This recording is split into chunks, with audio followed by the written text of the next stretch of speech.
kain keliling bernama Khalid Al-Miski adalah seorang pedagang kain, bukan pedagang kain biasa. Ia adalah seorang pemuda yang tampan, tubuhnya gagah, kulitnya putih. Siapapun yang melihatnya pasti akan jatuh cinta dengan pria ini. Setiap hari pekerjaannya adalah berjualan kain keliling Madinah ketika itu. Kemudian pada suatu ketika Khalid Al-Miski ini pun dipanggil oleh seorang wanita. Dan wanita itu mengatakan akan membeli kain dari sang pemuda ini.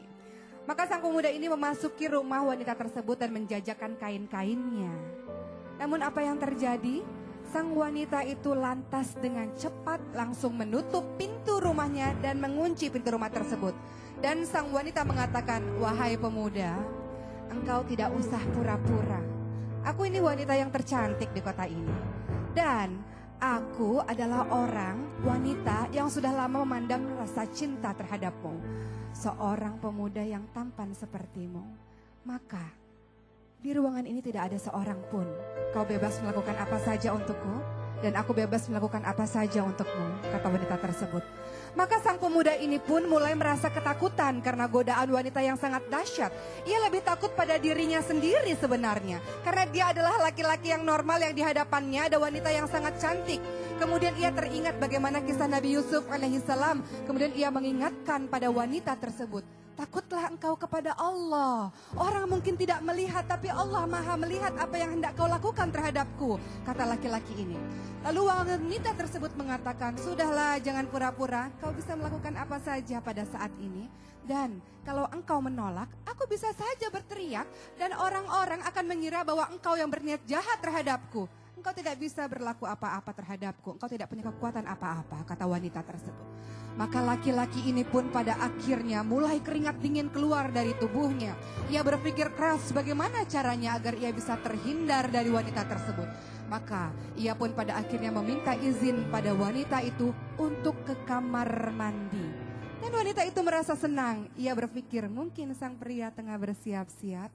Maka masuklah pemuda ini ke kamar mandi dan mulailah ia di dalam hatinya meminta petunjuk kepada Allah Subhanahu wa taala. "Wahai Allah, aku takut pada keadaan diriku saat ini, wahai Allah. Aku takut bahwa di luar sana ada gadis yang senantiasa menggodaku, wahai Allah. Maka apa yang harus aku lakukan, wahai Allah?" Maka yang ia lakukan, ia pun menaburi tubuhnya sendiri dengan kotorannya sambil menangis. Ia katakan, "Wahai Allah, apa yang lakukan ini adalah karena aku takut kepadamu, wahai Allah. Apa yang aku lakukan ini, ya Allah, dengan bau yang sangat dahsyat ini, ya Allah. Karena aku tidak mau melakukan perbuatan yang dibenci olehmu, wahai Allah. Maka tolong aku, ya Allah. Maka tolonglah aku dalam situasi ini, wahai Allah. Buat dia tidak suka padaku dengan apa yang aku lakukan ini, wahai Allah." Bercucuranlah air matanya karena dia tidak pernah melakukan ini sebelumnya. Namun ia melakukan ini semata-mata karena ia ingin terhindar dari godaan wanita tersebut.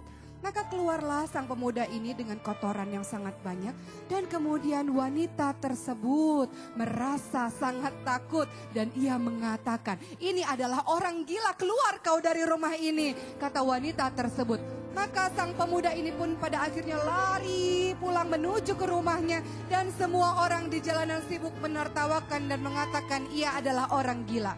Sampai di rumah, ia kemudian membersihkan tubuhnya dan sambil menangis, ia bersyukur kepada Allah Subhanahu wa taala karena Allah telah selamatkan dia dari perbuatan wanita yang jahat tersebut. Dan apa yang terjadi selanjutnya dari pemuda ini? Tubuh yang tadinya bau, tiba-tiba tubuhnya seharum kasturi. Kemudian orang-orang menjulukinya sebagai Khalid Al-Miski yang tubuhnya sangat wangi bahkan sampai di akhir hayatnya. Ini kisah yang luar biasa, pembelajaran berharga. Apapun yang terjadi pada kehidupan kita, jangan pernah meninggalkan Allah, maka Allah akan membantumu dalam setiap keadaan.